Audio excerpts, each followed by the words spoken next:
الحمد لله وكفى وسلام على عباده الذين اصطفى.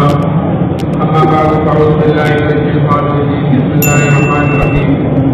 والذين جاهدوا فينا لنهدينهم سبلنا وان الله لمع المحسنين. وقال الله سبحانه وتعالى: من عمل صالحا فلنفسه ومن اساء فعليها وما ربك بظلام للعبيد. وقال الله سبحانه وتعالى: وإن تعودوا نعمة الله لا تحصوها إن الإنسان لظلوم كفار. آپ آگے بڑھ جاؤ، آگے بڑھ جاؤ. جو میں یہاں کھڑا ہے وہیں سے آگے بڑھ جاؤ. تھوڑا سا وقت اثر کی نماز کے بعد کا وقت تو بہت قیمتی ہے. وہ تو میرے محترم دوستوں، پوری زندگی بہت قیمتی ہے. جو اللہ تعالیٰ نے بھی زندگی مرمت فرمائی ہے بہت قیمتی ہے. پھر اثر کی نماز کے بعد کا وقت اور زیادہ قیمتی ہے. کیا جیسے پاک میں اللہ تعالیٰ فرماتا ہے کہ فجر کی نماز کے بعد اور اثر کی نماز کے بعد تھوڑی دیر مجھے یاد کر لے کر میں درمیانے حصے میں تیری حفاظت کروں گا. تو زندگی قیمتی، پھر اثر کے بعد کا وقت قیمتی، پھر اللہ کے راستے میں نکل کر اس کی قیمت اور بڑھ جاتی ہے کہ اللہ کے راستے ایک صبح اور ایک شام دنیا اور دنیا میں جو مجھے سب سے بہتر ہے. لیکن میرا محترم بزرگوں دوستوں، یہ وقت بہتر جب بنتا ہے، یہ وقت قیمتی جب بنتا ہے جب ہم اس وقت کو قیمتی بنائیں گے. نہیں تو وقت کا کام تو گزرنے کا ہے. جیسے برف کی چلے کا کام پگھلنے کا ہوتا ہے کہ برف کی چلی کو آپ ٹب میں ڈال دو گے تب بھی پگھلے گی، سڑک پر ڈال دو گے تب بھی پگھل کر ختم ہو جائے گی. لیکن ٹب میں ڈالو گے تو خود بھی کام آئے گی، لوگوں کے بھی کام آئے گی کہ لوگوں کو ٹھنڈا پانی ملے گا. اور اگر سڑک پر ڈال دو گے تو خود بھی بیکار ہوگی اور لوگوں کے لیے بھی اذیت کا سبب بنے گی، کیچڑ ہوگا. ایسے ہی ہماری زندگی ہے کہ اس کا وقت کا تو کام گزرنا ہی ہے. ان کو اگر ہم نے اپنے آپ کو ان عملوں کے اندر لگایا جو اعمال کرنے کے لیے بتلائے جاتے ہیں تو یہ ہماری زندگی قیمتی بنے گی، ہماری زندگی بھی قیمتی بنے گی. اور ہمارے وجہ سے بدلے کتنوں کی زندگیوں میں دین آئے گا، کتنے قیمتی بنے گی. اور اگر خدا نہ خواستہ ہماری زندگی ان عملوں کے اندر نہ لگی تب بھی یہ وقت گزر جائے گا، زندگی گزر جائے گی. لیکن ہماری قیمت بھی بے قیمت ہو جائے گی، ہماری زندگی بھی بے قیمت ہو جائے گی اور ہمارے ذریعے سے بدلے کتنے لوگ گناہ ہوتے چلے جائیں گے. اس لیے میرے محترم بزرگ دوستوں، ہم اپنی زندگی قیمتی بناویں. اور زندگی قیمتی بنتی ہے ان اعمال سے جو اعمال ہمیں کرنے کے لیے بتلائے گئے ہیں جناب رسول اللہ صلی اللہ علیہ وسلم کی طرف سے. یعنی آپ کے طریقہ زندگی ہماری زندگی میں آئے تو یہ زندگی ہماری قیمتی بنے گی. لقد كان لكم في رسول الله اسوة حسنة کہ تمہارے لیے زندگی گزارنے کا بہترین جو نمونہ ہے کہ وہ تمہارے پیارے نبی کی زندگی ہے. کہ کل قیامت کے دن اللہ تعالیٰ ایک کو اس نمونے کے مطابق دیکھیں گے باعتبار اعمال کے. اعمال کہلاتے ہیں کہ انسان جو 24 گھنٹے کام کرتا ہے صبح سے شام تک، کھانا پینا، کمانا، مرد کرنا، شادی بیاہ، سونا جاگنا، چلنا پھرنا، جو بھی کام کرتا ہے یہ ان کے اعمال کہلاتے ہیں جو یہ کام کرتا ہے. اور یہی سارے کام وہ بھی کرتے ہیں جو اللہ کو نہیں مانتے، اور یہی سارے کام وہ بھی کرتے ہیں جو اللہ کو مانتے ہیں. فرق ہمیں اور اس میں اتنا ہی ہے کہ ہمیں اس سارے کام کرنے کا طریقہ بتلایا گیا ہے جس سے ہماری زندگی قیمتی بنے گی. فقط کان لکم فی رسول اللہ اسوۃ حسنہ کہ تمہارے لیے زندگی گزارنے کا بہترین نمونہ تمہارے پیارے نبی کی زندگی ہے. کہ حضور صلی اللہ علیہ وسلم نے پیدائش سے لے کر موت تک کہ ہر موقع کی دعا بتلائی ہے اور ہر چیز کے کرنے کا طریقہ بتلایا ہے، ہر عمل کے کرنے کا طریقہ بتلایا ہے کہ وہ طریقہ ہے زندگی ہماری زندگیوں میں آئے تو بس یہ چیز کہلاتا ہے. اسی کی دعوت ہے، اسی کی فکر ہے، اسی کے لیے جڑنا ہے، اسی کے لیے کہنا سننا ہے. اللہ کرے زندگی ہماری زندگی میں آ جائے، دین ہماری زندگیوں میں آ جائے. اسی طرح جس کی زندگی میں دین آتا چلا جائے گا اللہ کیا اس کی زندگی اتنی قیمتی بنتی چلی جائے گی. اور جس کی زندگی دین سے دور ہوتی چلی جائے گی اتنا ہی اللہ کیا بے قیمت ہوتا چلا جائے گا. اور جیسے میں نے کہا کہ زندگی قیمتی نہیں اعمال سے بنتی ہے جو اعمال کرنے کے لیے بتلائے گئے ہیں. اور یہ اعمال ایک ایسی چیز ہے جو انسان کے ساتھ ہر جگہ ساتھ رہتے ہیں اور 100% ساتھ رہتے ہیں. انسان کے اعمال ان کے ساتھ ہر وقت ساتھ رہتے ہیں. آپ جو اپنے گھروں سے یہاں پر آئے ہیں تو 100% آپ کے اعمال آپ کے ساتھ یہاں پر ہیں. 100% اچھے ہوں کہ برے ہوں جیسے ہوں وہ 100% آپ کے اعمال آپ کے ساتھ یہاں پر ہیں.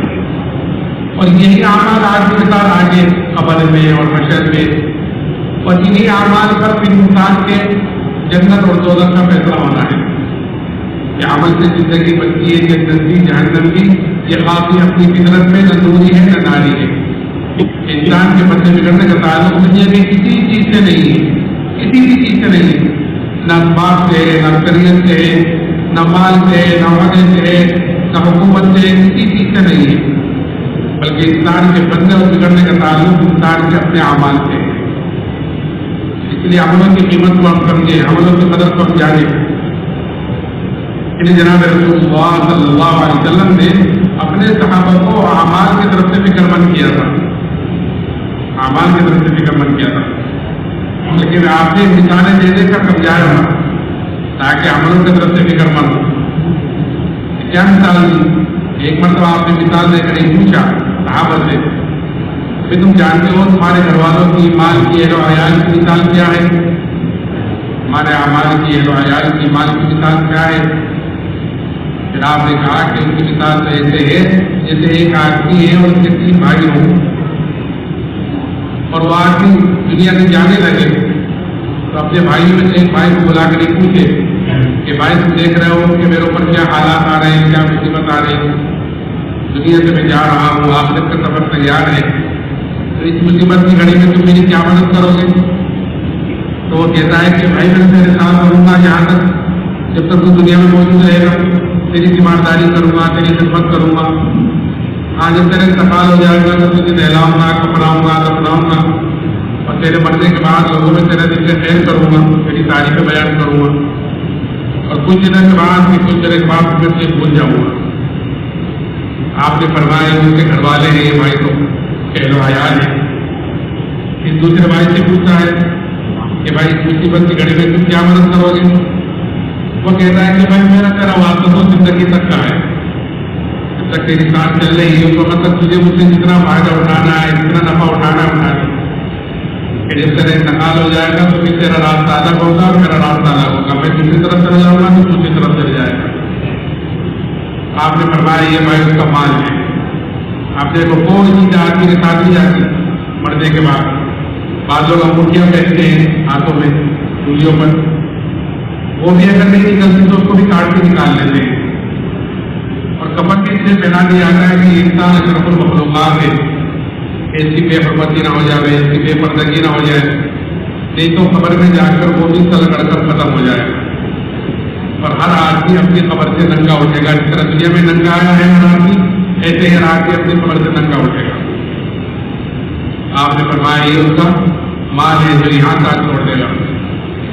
پھر تیسرے سے یہ پوچھتا ہے، وہ یہ کہتا ہے کہ میں تو تیرے ساتھ دنیا میں بھی رہوں گا، قبر میں بھی رہوں گا، ممکن ہے کہ سوال کا جواب میں دوں گا تیرے طرف سے، اور جب کر تو تیرے نامہ اعمال ملیں گے تو تیرے نامہ اعمال کے ترازو میں بیٹھ جاؤں گا اور خوب کوشش کروں گا اس کو بدلی کرنے کی، اس کو بھاری کرنے کی، اس کو جھکانے کی، اور میں تیرے ساتھ رہوں گا یہاں تک کہ تجھے میں جنت میں پہنچا دوں گا، وہاں تک تیرے ساتھ رہوں گا۔ آپ نے فرمایا یہ بھائی اس کا اعمال ہے۔ پھر آپ نے پوچھا بتلاؤ کون سا بھائی کام والا ہوا؟ صحابہ نے عرض کیا رسول اللہ پہلے تو بیکاری رہے تو یہی ساتھ چھوڑ دیں گے، کام آنے والا تو یہی تو آخر تک کام نبھائے گا۔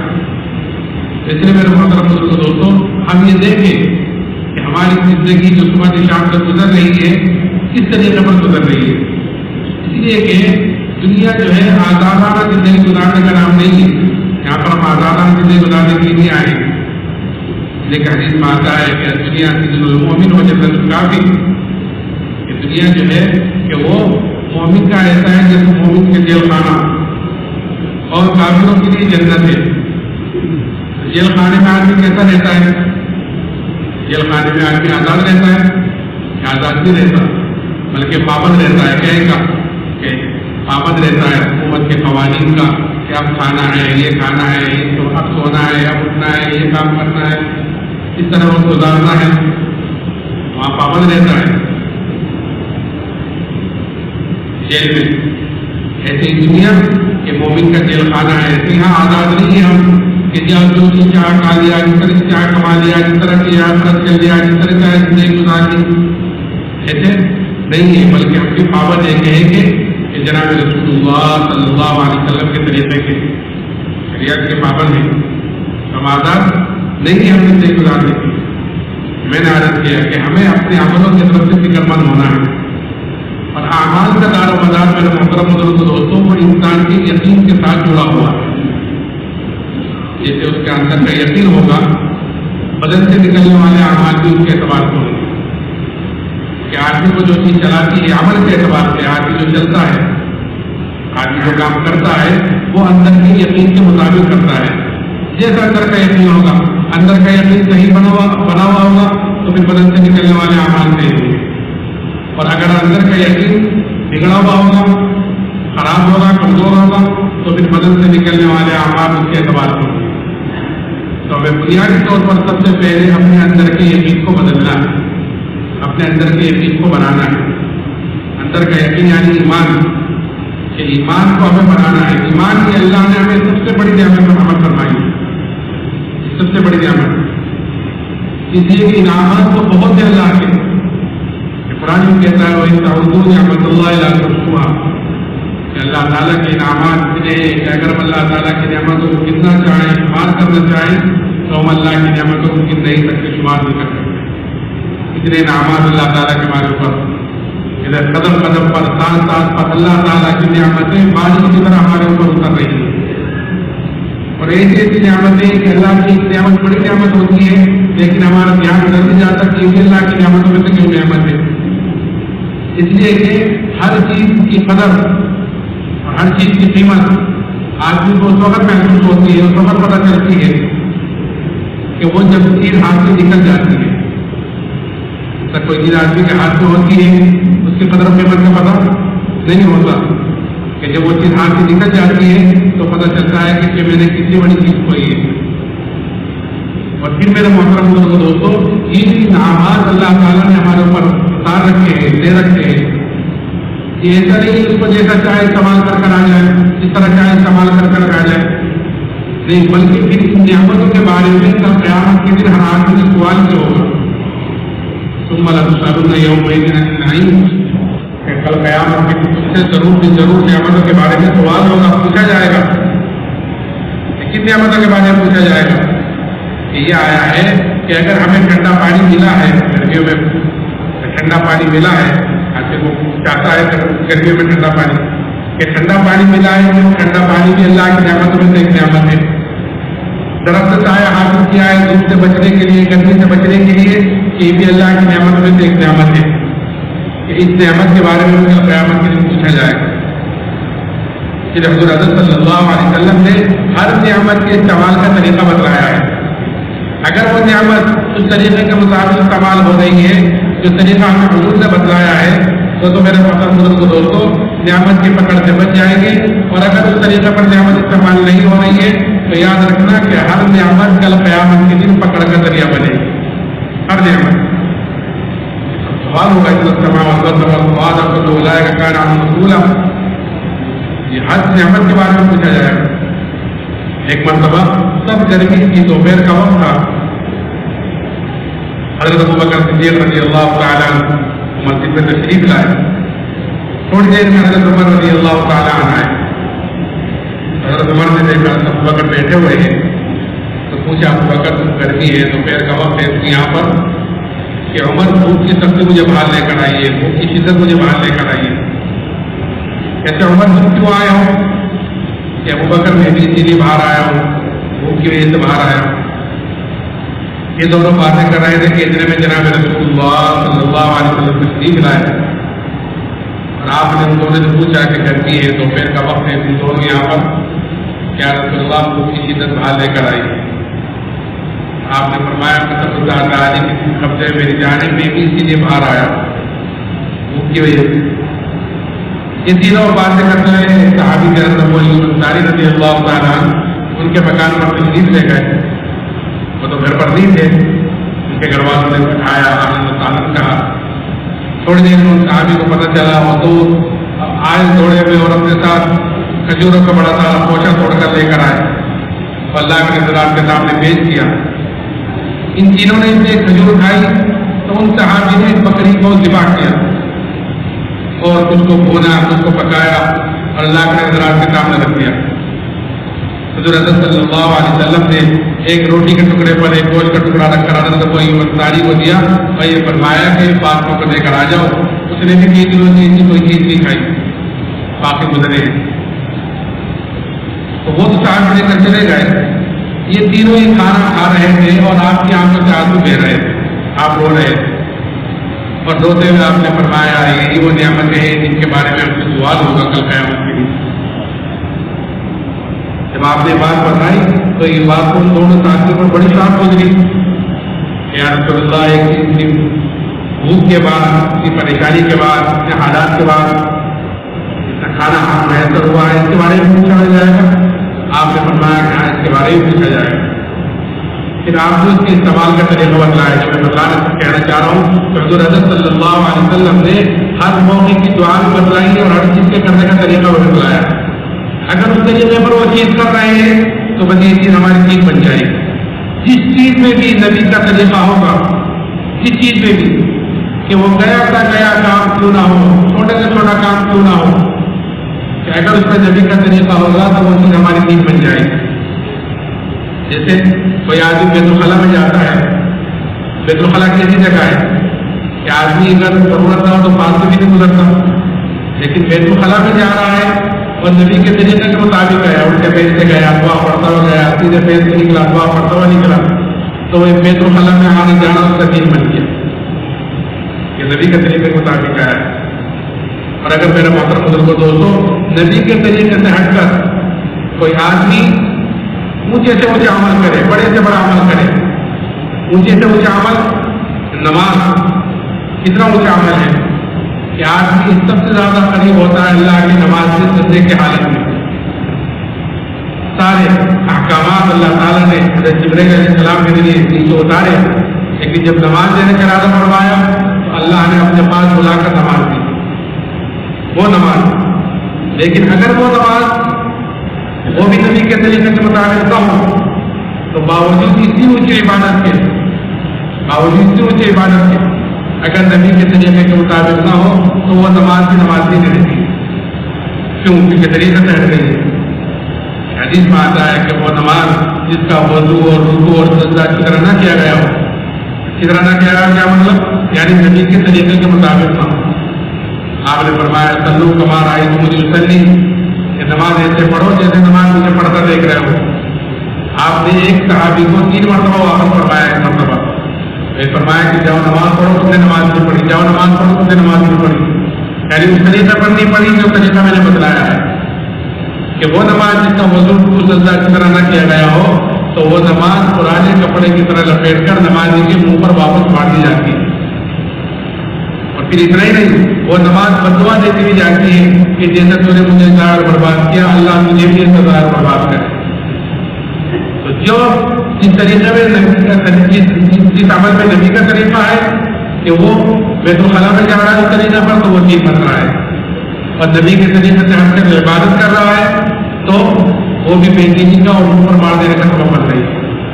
میں نے عرض کیا کہ ان نعمتوں کے بارے میں پوچھا جائے گا، اس لیے پھر آپ نے اس کا طریقہ بتلایا کہ بھائی جب کھانا شروع کرو تو بسم اللہ پڑھ کر کھانا شروع کرو، اور جب کھا چکو الحمد للہ اشفانا وانا معلینا وافضل پڑھ لو گے تو پھر اس نعمت کی پکڑ سے بچ جاؤ گے.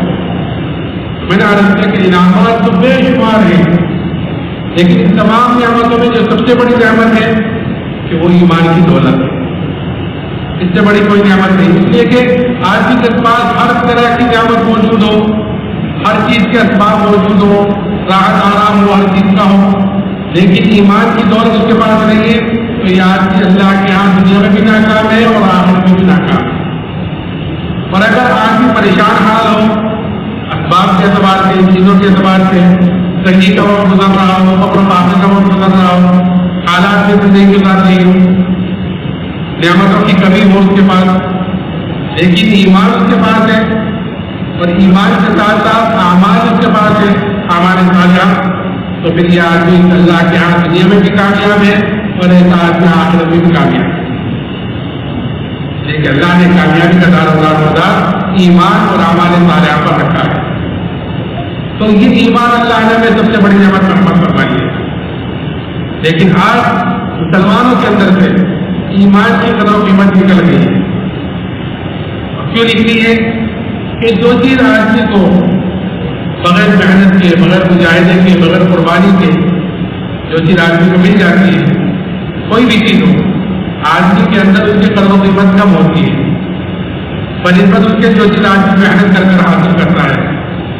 جس چیز پر آدمی کا جان مال وقت لگتا ہے، جس چیز کے لیے آدمی قربانی دیتا ہے، جس چیز کے لیے آدمی تکلیفیں اٹھاتا ہے، محنت کرتا ہے، تو اس کی قدر و قیمت زیادہ ہوتی ہے. اور جو چیز آدمی کو بغیر محنت کے لیے وراثت میں کسی بچے کو کوئی چیز مل جائے کہ اس کے اندر اس کی قدر و قیمت کم ہوتی ہے. کہ ایمان کہ ہمیں وراثت میں ملا ہوا ہے کہ خاندان مسلمان، باپ مسلمان، دادا مسلمان، کہ ہم مسلمان کے گھر میں پیدا ہوئے، الحمدللہ ہم مسلمان ہوئے. اس لیے ہمارے اندر یہ اتنی بڑی نعمت اللہ نے جو مرحمت فرمائی ہے، ہمارے اندر اس کی قدر و قیمت نہیں ہے. اس لیے حضرت صلی اللہ علیہ وسلم نے ایمان کی اور ایمان والے کی قدر و قیمت بتلائی. اور آدمی کے اندر جب کسی چیز کی قدر و قیمت اتر جاتی ہے، کسی بھی چیز کی ہو، تو پھر آدمی اس کے لیے ہر تکلیف کو، ہر مشقت کو اس کے لیے برداشت کرتا ہے اور اس کے لیے ہر قربانی دینے کو تیار ہو جاتا ہے جس کی قدر و قیمت آدمی کے اندر ہوتی ہے. لیکن قدر و قیمت جب پتہ چلتی یہ بھی اندر اترتی ہے جو کی چیز جس پر محنت کی جاتی ہے. حضور صلی اللہ علیہ وسلم نے ایمان والے کی قدر و قیمت بتلائی. یہ کیا قدر بتلائی؟ کہ یہ قدر بتلائی ہے کہ یہ سات و زمین و آسمان کا جو ایک نظام چل رہا ہے، ہم دیکھ رہے ہیں سات و زمین و آسمان اپنی جگہ پر باقی ہے، اور رات اور دن اور صبح اور شام، ہوائیں، بارشیں، یہ سارا نظام جو چل رہا ہے اس وقت، کہ تمہارے اللہ کے یہاں یہ قدر ہے کہ یہ سارا نظام ایسے ہی چلتا رہے گا جب تک تم باقی رہو گے دنیا میں. جب تک تم باقی رہو گے یہ سارا کا سارا نظام ایسے ہی چلتا رہے گا. جس میں آتا ہے کہ جب تک ایک اللہ اللہ کہنے والا اس دنیا میں موجود رہے گا، یعنی ایمان والا موجود، ایمان والا اللہ اللہ کرے گا، کہ جب تک ایک ایمان والا بھی دنیا میں موجود رہے گا، اللہ تعالیٰ اس سات و زمین آسمان کے نظام کو باقی رکھے گا اور ایسے چلاتا رہے گا. اب ایمان والا اس دنیا میں نہیں ہے تو چاہے پھر دنیا انسانوں سے بھری بھی ہو کہ اللہ کو اس دنیا کی کوئی ضرورت نہیں، اللہ اس کو ختم کر دے گا. کہ اس کا وجود، اس کا باقا کہ جب تک ہے، جب تک ایک ایمان والا موجود ہے. یہ قدر ہے اللہ کے یہاں. اور قیمت کہ اگر رائے کے دانے کے برابر ایمان کو بچا کر لے گئے تو اللہ تعالیٰ اس دنیا سے 10 گنی بڑی جنت مرحمت فرمائے گا. اب جس کا ایمان جتنا اونچا ہوگا، جس کا ایمان جتنا اعلیٰ ہوگا، کہ کل قیامت کے دن اس کی اتنی بڑی جنت ہوگی. یہ اللہ نے اپنے دعوت و تبلیغ والا جو کام کیا ہے آسان کا، یہ اپنے ایمان کو بنانے کے لیے، اپنے اندر کے یقین کو بنانے کے لیے کہ آدمی اللہ کے راستے میں نکلتا ہے تو اللہ کی بڑائی کو بولتا ہے، اس کے ہونے کو بولتا ہے، کہ اس کی بڑائی کو بولتا ہے، اس کی دعوت دیتا ہے، تو پھر اللہ سے ہونے کا یقین اندر پیدا ہوتا ہے.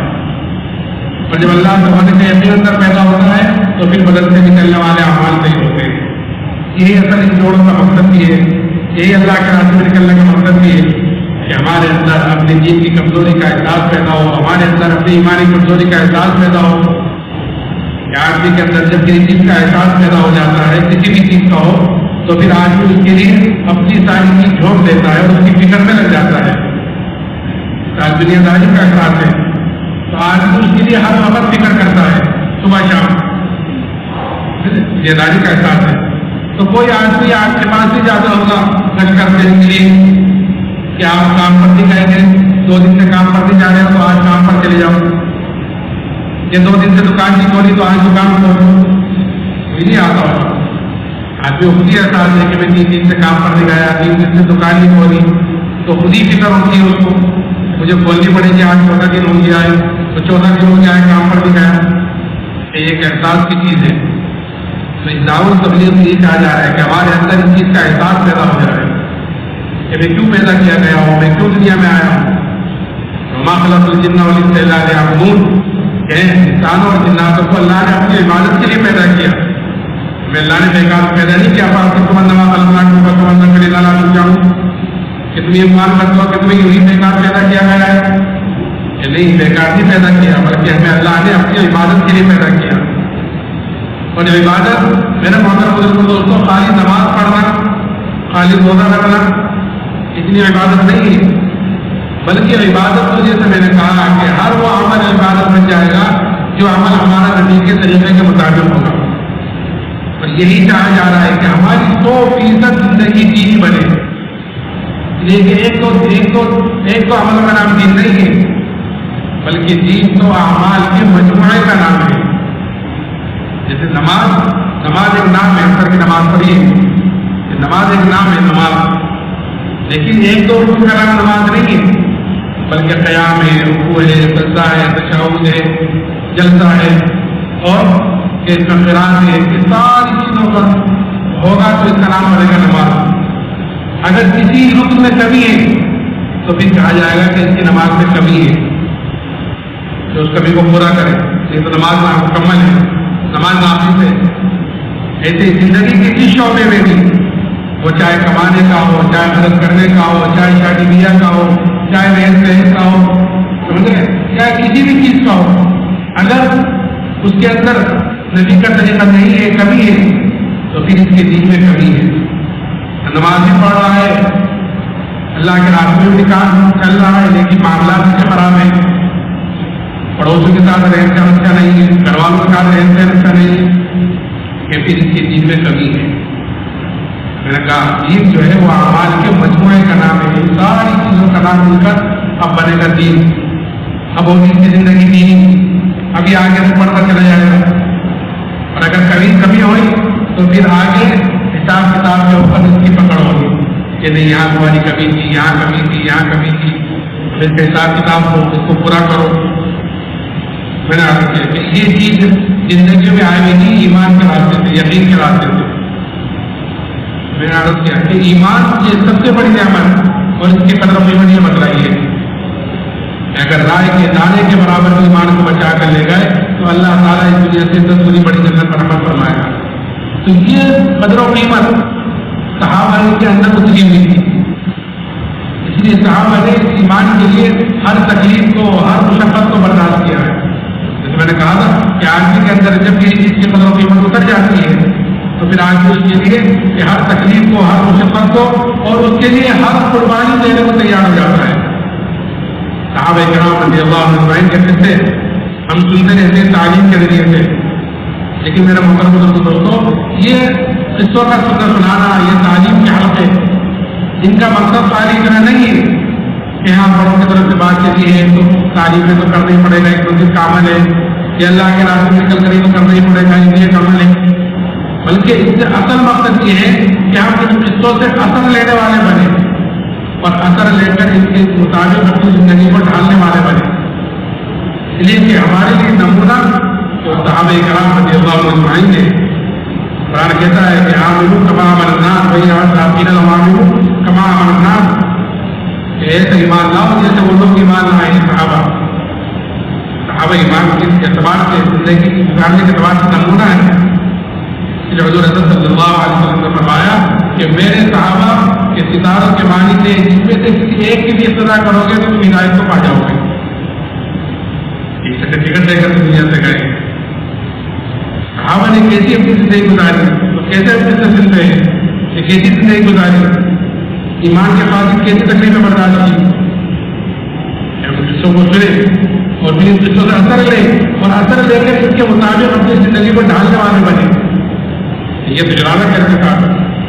ایک صحابی حضرت خباب بن عرد رضی اللہ تعالیٰ عنہ، ان سے حضرت عمر رضی اللہ تعالیٰ نے مجھ سے پوچھا کہ خباب ذرا ان تکالیف کی تفصیل بتلاؤ جو ایمان کی وجہ سے تم پر آئیں گے، جو حالات جو مصیبت تم پر آئے ہیں ایمان کی وجہ سے، ذرا بتلاؤ تو صحیح.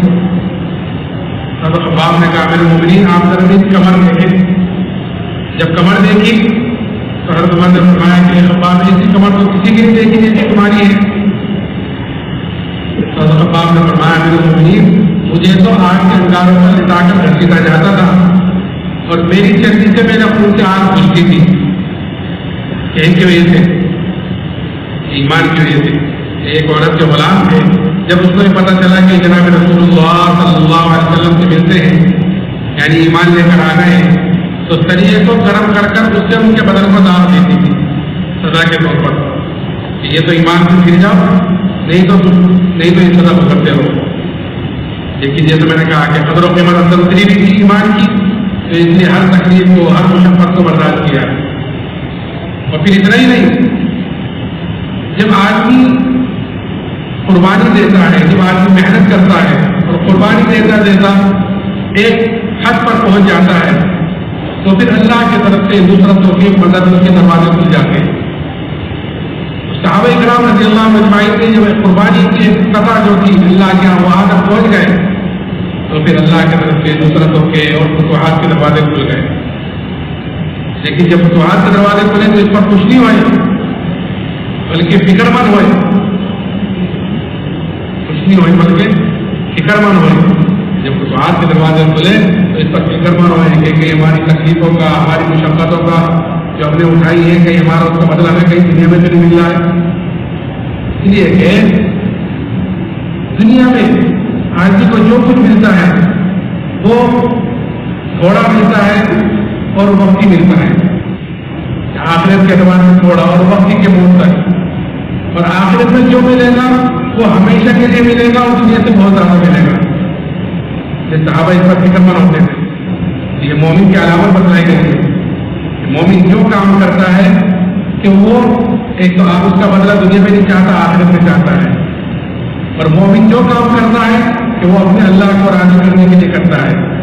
کوئی خوش ہے نہ خوش ہے، کوئی دیکھ رہا ہے نہیں دیکھ رہا ہے، کوئی کیا کہ اس کے پوسٹ کو کوئی پرواہ نہیں کہ میرا اللہ مجھ سے راضی ہو جائے. اس لیے حضرت صلی اللہ علیہ وسلم نے حضرت ابو ذر رضی اللہ تعالیٰ عنہ کو نصیحتیں کی تھی.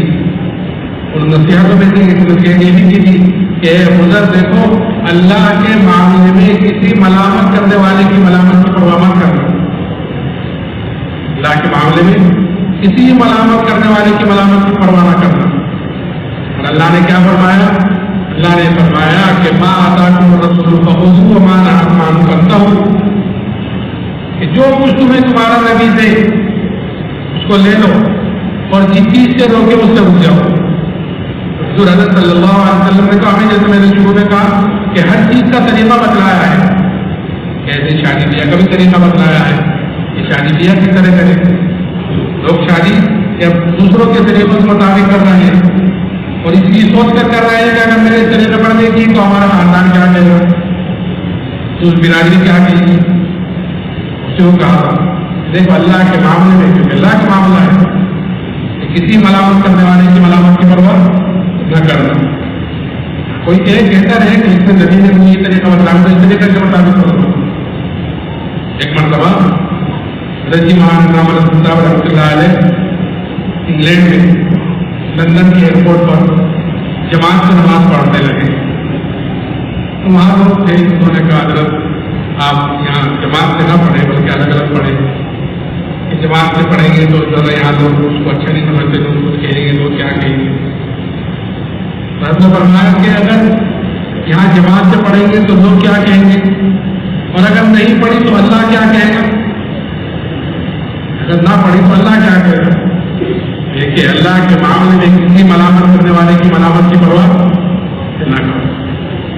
میں نے کہا کہ مومن کی علامت بتائی گئی ہے کہ وہ جو عمل کرتا ہے اس کا بدلہ دنیا میں نہیں چاہتا، آخرت میں چاہتا ہے. اور جو عمل کرتا ہے کہ وہ اپنے اللہ کو راضی کرنے کے لیے. ہم اس پر رویا کرتے تھے کہ کہیں ہماری تکلیفوں کا، ہماری مشقتوں کا بدلہ کہیں ہمیں دنیا میں تو نہیں مل رہا ہے. یہ تکلیفیں برداشت کی. ابھی نئی تکلیفیں ایمان کے مقابلے پر کوئی چیز آئی ہے. ایمان کے مقابلے پر کوئی چیز آئی ہے. ایک طرف ایمان ہے اور ایک طرف مال ہے، ایک طرف ایمان ہے ایک طرف حکومت ہے، تو پھر اس کو بھی قربان کیا ہے. ایک صحابی حضرت اللہ ابن حذافہ رضی اللہ تعالیٰ عنہ، ان کو روم کی فوج نے قید کیا اور قید کر کر ان کو بادشاہ کے سامنے لے کر آئے. بادشاہ نے ان کے اوپر نصرانیت کو پیش کیا کہ تم نصرانی ہو جاؤ تو میں آگے بادشاہ تمہیں ابھی دے دوں گا. وہ صحابیوں نے سوچا ہوگا کہ یہ بادشاہ مجھے آدھی بادشاہ دینے کو تیار ہے کامل ایمان چھوڑنے پر. اور مجھ سے میرے نبی نے کیا کہا کہ اگر رائے کے دانے کے برابر کی ایمان کو بچا کر لے گئے تو اللہ تعالیٰ اس دنیا سے 10 گنی بڑی جنت پر رحمت فرمائے گا. کہ دور دور تک بھی اس کا مقابلہ نہیں.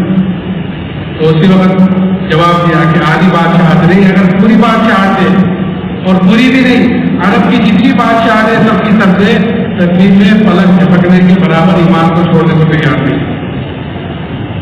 جتنی عرب کی بادشاہت ہے سب سے تقریب میں پلک جھپکنے کے برابر ایمان کو چھوڑنے کو تیار نہیں. پیڑھیوں کا ان چھوڑ دیا اس لیے کہ آدمی کو جو صحیح راستے سے ہٹایا جاتا ہے, صحیح راستے سے, یہ آدمی سے کوئی غلط کام کرایا جاتا ہے. دونوں چیزیں, کوئی غلط کام کرایا جائے یا صحیح راستے سے اس کو ہٹایا جائے, اس کے دو طریقے ہوتے ہیں عام طور سے. ایک تو لالچ دیا جاتا ہے, یہ کام کر دو, بیٹی دے گی, مال دے گی, ایک عہدہ دے گی, سمجھ لیں, لالچ دیا جاتا ہے. تو اور دوسرا چیز دھمکی دی جاتی ہے, یہ کام کر دو اور اس چیز سے ہٹ جاؤ کہ تمہیں ماریں گے, یہ کریں گے, تمہیں پیش کریں گے, تمہیں جیلخانے میں ڈالیں گے. یہ دو کام کرائے جاتے ہیں صحیح راستے سے ہٹانے کے لیے, غلط کام کروانے کے لیے. تو لالچ کا تو یہ جواب دیا ان صحابی نے کہ آدھی بادشاہت کیا تم پوری بادشاہت ہو سبھی میں پلک جھپکنے کے برابر ایمان کو چھوڑنے کو تیار نہیں.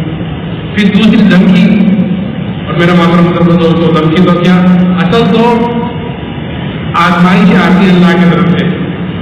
آزمائش امتحانات تو ہوتے ہیں نا, کالجوں میں, مدرسوں میں, اسکولوں میں امتحانات ہوتے ہیں. کبھی تم یہ کہہ دو کہ میں تو مولوی ہو گیا, میں تو ڈاکٹر ہو گیا, میں تو وکیل بن گیا, میں تو تمہارے کہنے سے تھوڑا ہوگا, تو امتحان دینا پڑے گا. امتحان دینا سرٹیفکیٹ ملتا ہے اس کا. ایسے ایمان والے ہم مسلمان ہیں, پھر اللہ کی طرف سے ہمارا امتحان بھی ہوگا. اسلام ایمان بننا تو اس طرف کوئی امول آمنا ہوگا کہ کیا تم ایمان کر دو سکتے ہیں, کہہ دو کہ ہم ایمان والے ہیں تو تم آزمائی نہیں جاؤ گے. آزمائش تو ہوگی. آزمائش دو طریقے سے ہوتی ہے.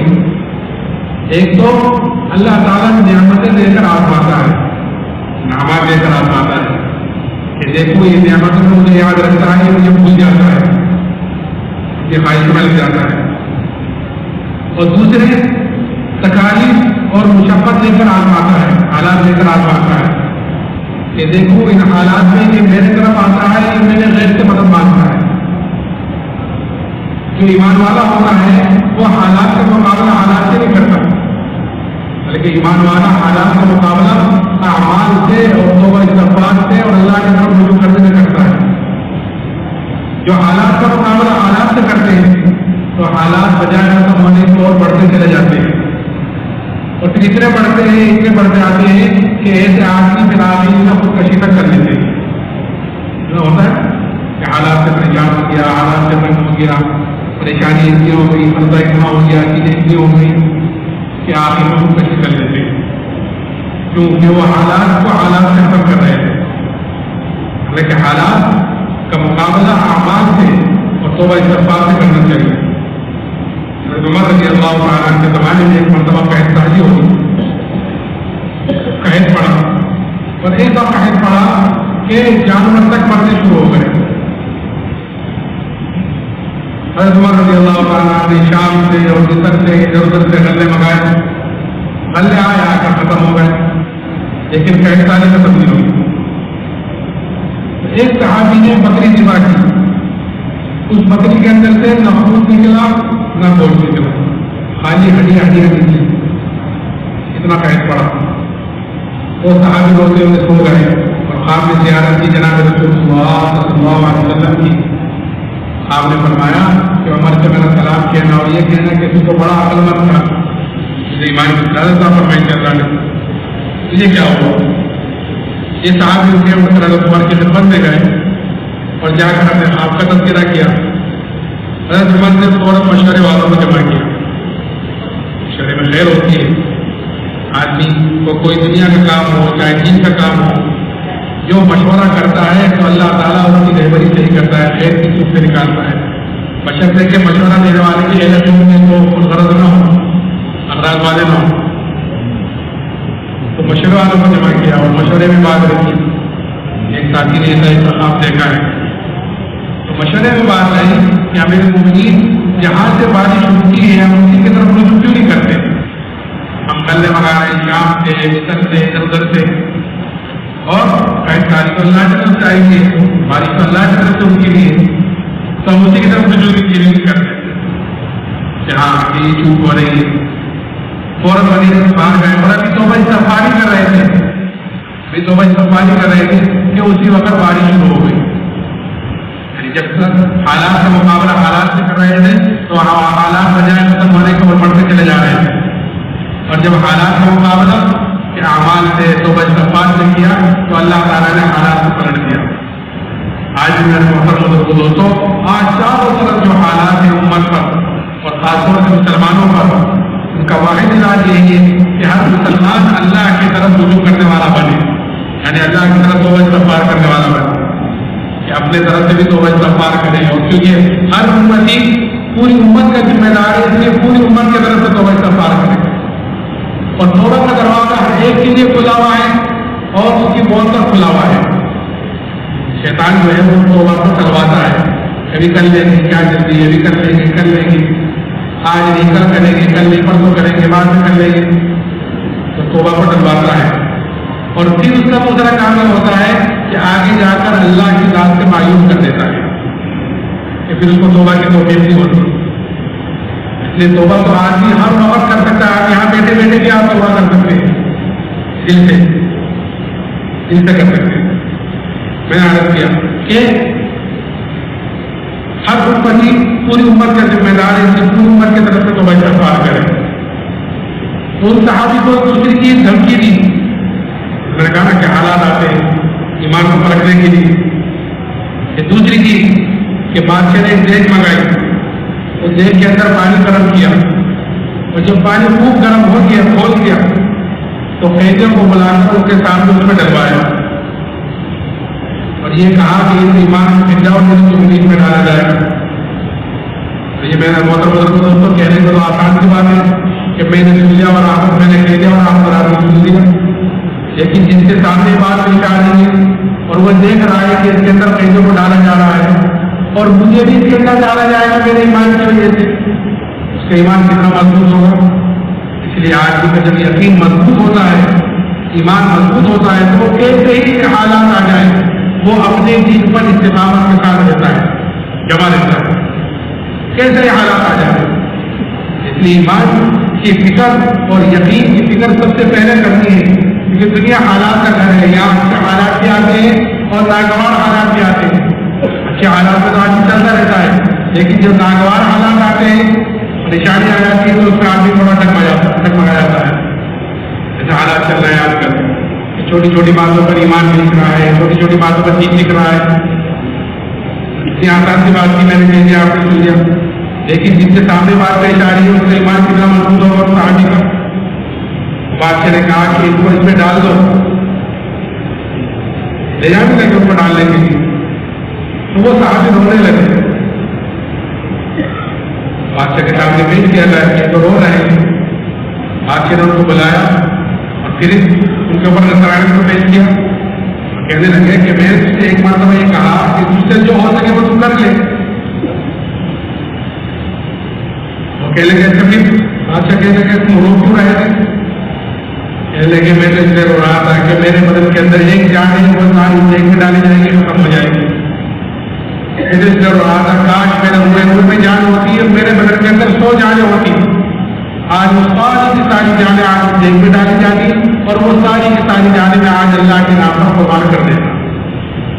ایک جان میں کیا قربان کرنا؟ آج 100 ہوتی تو 100 کی 100 آج میں اللہ کے نام پر قربان کرنا. میں تو اس لیے رو رہا ہوں کہ ایک جان قربان ہو رہی ہے. تو یہ میرا مطلب دوستوں، یہ جذبہ بڑھتا ہے دعوت سے. کیا آدمی جب اللہ کی بڑائی کو بولتا ہے، سنتا ہے، اس کی طرف دعوت دیتا ہے تو پھر جان مال اللہ کے نام پر لگانے کا جذبہ پیدا ہوتا ہے. اور اصل جان مال ہے ہی اسی کا. یہ تو اللہ کی فضل ہے، اللہ کے انعامات جیسے نعمت ہے کہ اس نے ہمیں جان مال واپس کر دیا. یہ تو اللہ کہ اللہ نے مومنین کا جان مال جنت کے بدلے میں خرید لیا ہے. اب جان مال اللہ کے دین پر نہ لگے، باتیں ہر چیز پر لگے، یہ تو کتنا بڑا ظلم ہے. اس لیے ہمیں دعوت کے ذریعے سے اپنے اندر کے یقین کو بنانا ہے. تو دعوت کے ذریعے سے یقین کو بنانا. اور میرے محترم بزرگوں دوستوں، ذکر کے ذریعے سے غفلتوں کو ختم کرنا. ذکر کے ذریعے سے اندر کی غفلتیں ختم ہوتی ہیں. کیونکہ آج آدمی کے اندر غفلتیں بھی پھوٹ پھوٹ کر بھری ہوئی ہیں. اور ایسی غفلتیں ہیں کہ ایک آدمی کہ اللہ کے سامنے اللہ کے گھر میں کھڑا ہے اور غافل ہے.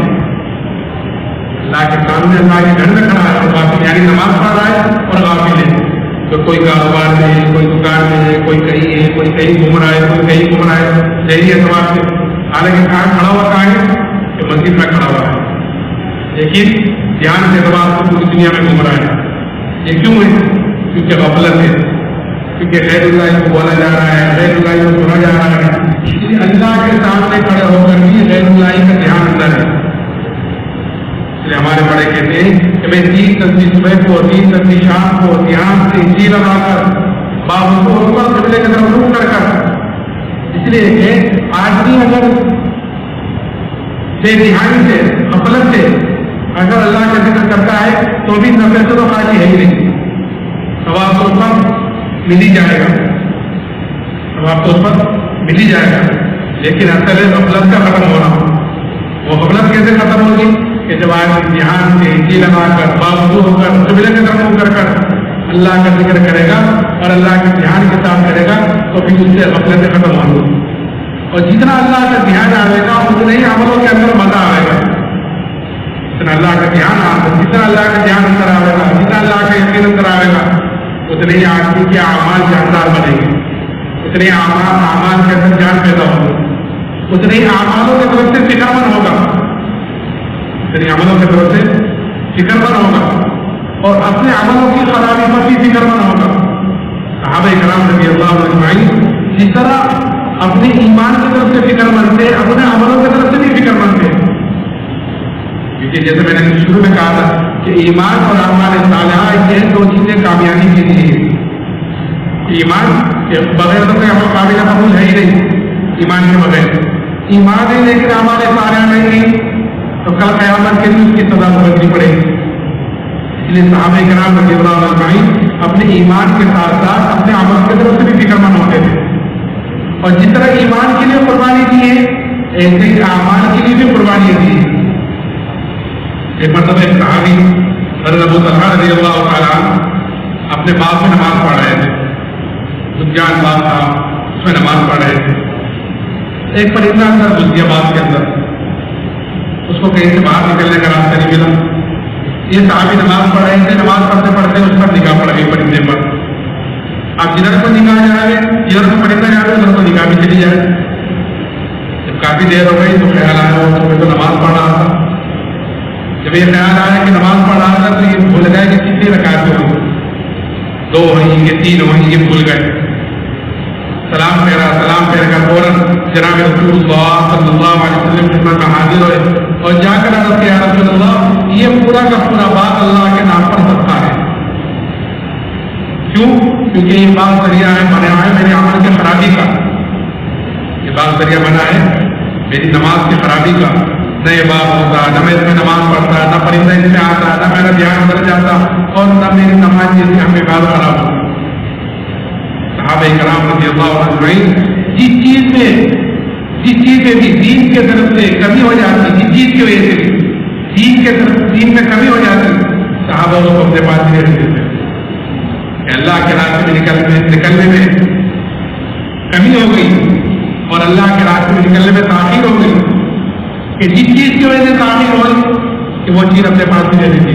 کعب بن مالک رضی اللہ تعالیٰ کا قصہ مشہور ہے کہ تبوک نہیں جا سکتے. جب توبہ قبول ہوئی تو جس چیز کی وجہ سے پیچھے رہ گئے تھے کہ یا رسول اللہ ان چیزوں کی وجہ سے میں اللہ کے راستے میں نہیں جا سکا، ابھی میرے پاس نہیں. ایسے ہی حضرت ابو طلحہ کہ یا رسول اللہ اس بات کی وجہ سے میری نماز خراب ہوئی ہے، یا رسول اللہ یہ بات میرے پاس نہیں رہتا. عمل کی خرابی پر یہ بات کا باپ نے تباہ کر دیا. اس لیے میرے کو دوستوں اس دعوت و تبلیغ سے اصل یہ کہا جا رہا ہے کہ ہمارے اندر بھی یہ احساس پیدا ہو جائے، اپنی دین کی فکر کا احساس پیدا ہو جائے، اپنی ایمان کی کمزوری کا احساس پیدا ہو جائے. احساس پیدا ہو جائے گا تو پھر کسی کو کہنے سننے کی ضرورت نہیں ہوگی، آدمی خود ہی اس کی فکر میں لگا رہے گا. صحابہ کرام رضی اللہ عنہ کے اندر ہمارے اندر بھی احساس ہے، لیکن وہ دنیا داری کا احساس ہے. صحابہ کے اندر احساس تھا وہ دینداری کے اعتبار سے اور ایمان کا اور آخرت کے اعتبار سے احساس تھا.